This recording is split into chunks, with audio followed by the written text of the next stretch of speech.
America ने Iran पर एक बार फिर बड़ा वार किया है। ईरान के शैडो वॉर नेटवर्क पर सीधा प्रहार किया है। कोशिश है प्रॉक्सीज को तोड़ने की। इराक में बैठे मिलिशिया कमांडरों पर अमेरिका ने शिकंजा कस दिया है। ऐसे में सवाल उठता है, क्या ईरान जवाब देगा? क्या ईरान करारा जवाब देगा? क्योंकि अमेरिका इस वक्त प्रहार के मूड में है। ईरान पर प्रॉक्सी वार जो है वो देखने को मिल रहा है। ईरान के प्रॉक्सी वार पर अमेरिका हमला करेगा। इराक की अगर बात की जाए तो मिलिशिया कमांडरों पर यूएस का शिकंजा जो है वो कसता जा रहा है। एक दो नहीं, चार पांच भी नहीं, 7 आतंकी कमांडर अमेरिकी रडार पर इस वक्त नजर आ रहे हैं।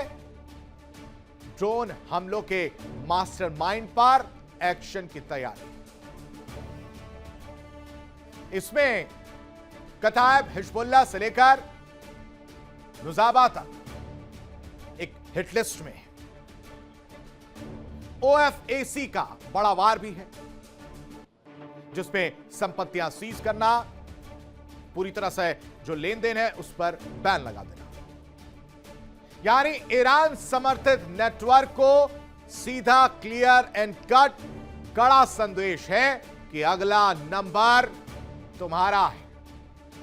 तुम्हें पूरी तरह से नेस्तनाबूद किया जाएगा, जिसको लेकर हिटलिस्ट बन गई है। कौन कौन इस हिटलिस्ट में शामिल है वो इस रिपोर्ट से समझिए।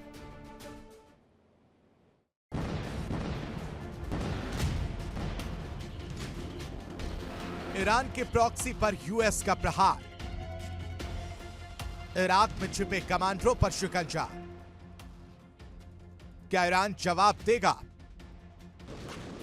इराक में सक्रिय ईरान समर्थित मिलिशिया नेटवर्क पर अमेरिका ने बड़ा हमला बोला है। अमेरिकी वित्त विभाग के विदेशी संपत्ति नियंत्रण कार्यालय यानी ओएफएसी ने 7 बड़े मिलिशिया कमांडरों को आतंकवाद से जुड़े आरोपों में नामजद किया है। इन कमांडरों पर आरोप है कि अमेरिकी सैनिक ठिकानों और नागरिकों पर हमलों की साजिश रचते थे और उन्हें अंजाम तक पहुंचाते थे।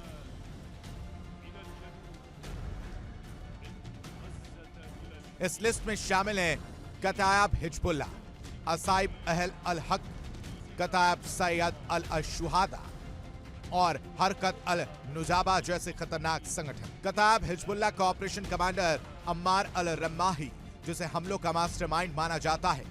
वहीं असाइब अहल अल हक के सफा सुवेद ड्रोन अटैक ऑपरेशन का बड़ा चेहरा बताया जा रहा है।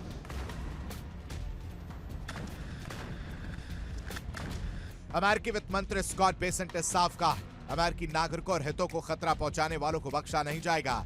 EO 13224 के तहत सख्त कार्रवाई, सभी संपत्तियां तत्काल फ्रीज, अमेरिकी सिस्टम में लेन देन पूरी तरह से बैन। विदेशी बैंकों पर भी सेकेंडरी सैंक्शन का खतरा है। 50% से ज्यादा हिस्सेदारी वाली कंपनियां भी निशाने पर हैं।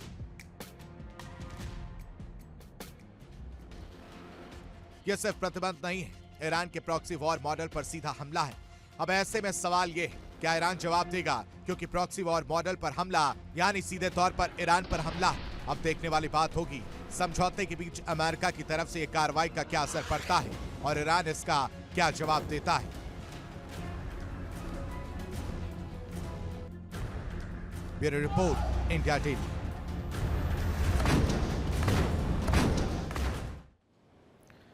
इसके पीछे बहुत बड़ा गेम है। बड़ा गेम क्या है वो समझिए। सिर्फ 7 कमांडरों पर कार्रवाई नहीं है, यहां पर ईरान समर्थित पूरे नेटवर्क को सीधा संदेश है। तनाव के बीच अमेरिका का पावर प्ले जो है वो इस वक्त नजर आ रहा है, क्योंकि प्रॉक्सीज पर लगातार वार जो है वो करने की तैयारी है और कई जगह देखने को भी मिल रही है, यानी चल रहा है। अब आप आ जाइए ताइवान की तरफ। ताइवान एक बार फिर महाशक्तियों के टकराव का केंद्र बनता दिख रहा है।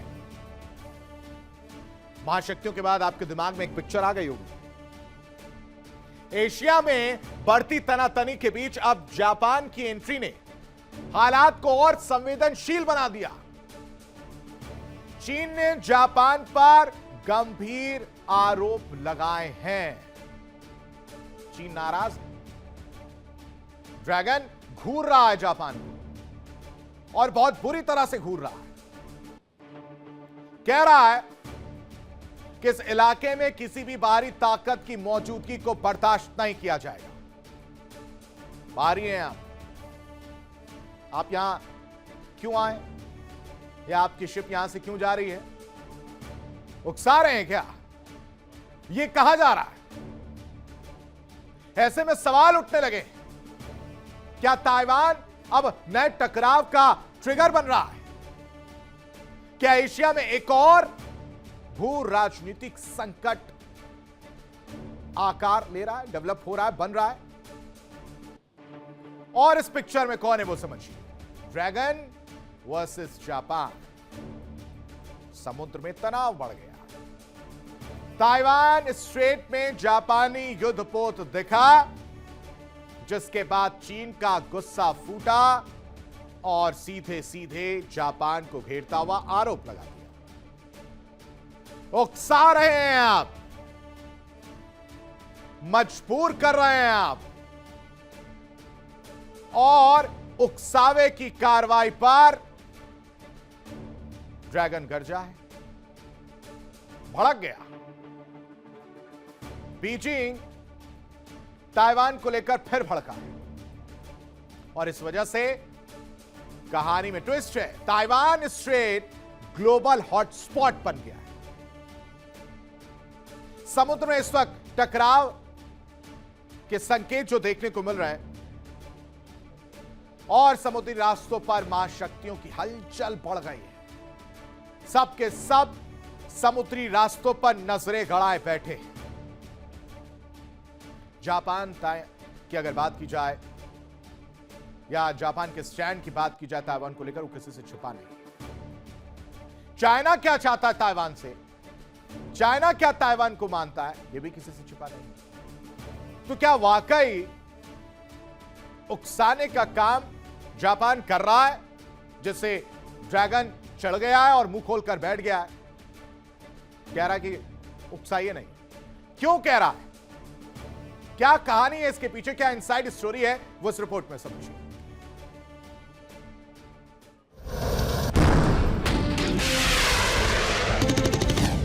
चीन वर्सेस जापान आमने सामने।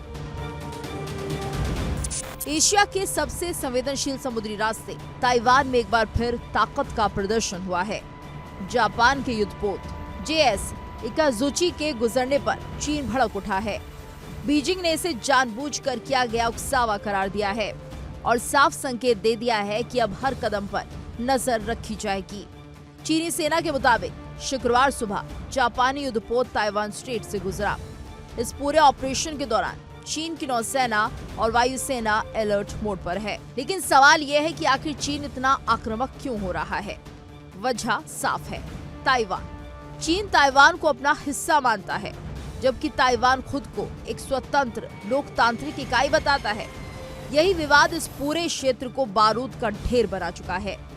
चीन का कहना है कि ताइवान स्ट्रेट उसकी संप्रभुता के दायरे में आता है। ऐसे में किसी भी विदेशी सैन्य जहाज की मौजूदगी को वो सीधा सीधा चुनौती मानता है। यही वजह है कि जापानी युद्धपोत की एंट्री पर बीजिंग का पारा चढ़ गया। जापान की तरफ से इस पूरे मामले पर चुप्पी साध ली गई है, लेकिन इस खामोशी के पीछे बड़ी रणनीति छिपी हो सकती है। तनाव की जड़ सिर्फ ये घटना नहीं है। पिछले साल जापानी प्रधानमंत्री सनाए तकाइची के बयान ने पहले ही आग में घी डाल दिया था। तकाइची ने कहा था, अगर चीन ताइवान पर हमला करता है तो जापान सैन्य प्रतिक्रिया दे सकता है। बस यहीं से रिश्तों में दरार गहरी होती चली गई। सवाल ये है कि क्या ये सिर्फ चेतावनी है या आने वाले बड़े टकराव का ट्रेलर? एशिया का ये समुद्री इलाका अब दुनिया की सबसे खतरनाक फ्लैश पॉइंट बनता जा रहा है, जहां हर जहाज, हर मूवमेंट एक नए संघर्ष का संकेत बन सकता है। Bureau report, India daily. यानी पास में लहरें छाल मार रही हैं, लेकिन समंदर को जब आप दूर से देखेंगे तो वो शांत दिखेगा, लेकिन अंदर ही अंदर भूचाल जारी है। दुनिया की नजरें अब हर उस मोड़ पर टिकी हैं जहां से अगली बड़ी हलचल शुरू हो सकती है। देखिए इंडिया डेली 24/7 अब आपके स्मार्ट टीवी पर। इंडिया डेली मौजूद है सभी डिजिटल प्लेटफॉर्म पर लाइव और लगातार। इंडिया डेली 24/7 हर दिन राष्ट्र को समर्पित।